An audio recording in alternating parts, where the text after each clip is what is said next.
తీర్మానంలోకి వచ్చిన నీవు నేను మనం ఎంత మొండిగా ఉండాలంటే, ఒరే 7 కాదు 77 అంతలు ఎక్కువ చేసుకో.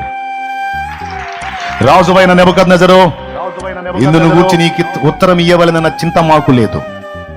నువ్వు వేడిమి గల అగ్నిగుండాన్ని 7 అంతలు సిద్ధపరిస్తే దానిలో నుండి మమ్మల్ని రక్షించుటకు మా దేవుడు సమర్థుడు. రక్షింపకపోయినా పర్వాలేదు, అవసరమైతే కాలి బూడిదవుతాం కానీ ఆయన వదిలిపెట్టే ప్రసక్తి లేదా? వాడు 7 అంతలు ఎక్కువ చేస్తే నువ్వు 77 అంతలు ఎక్కువ విశ్వాసంలో నిలబడాలి. అప్పుడు జరిగి దబ్బుతాం. అంతేగాని ఏదో ఒక ఇంత నిలబడగానే అంత శోధన రాగానే గాలికి ఊగే రెల్లులాగా డింగమని పడిపోయావు అనుకో, ఇక వాడు మామూలు తొక్కుడు తొక్కడాడు, కదిలితే మేలితే తొక్కుతుంటాడు వాడు. కాబట్టి తెగించాల్సిందే. ఇక్కడ సోదరు అర్థమైందా? తెగించాల్సిందే. నువ్వు 7 అంతలు ఎక్కువ చేస్తే నేను 77 అంతలు ఎక్కువ దేవుని కనెక్ట్ అవుతా. చేసుకో, ఆపే ప్రసక్తే లేదు రావు. అరే లూసిఫరా, ఆపే ప్రసక్తే లేదు. చేసుకుని దమ్ము పో.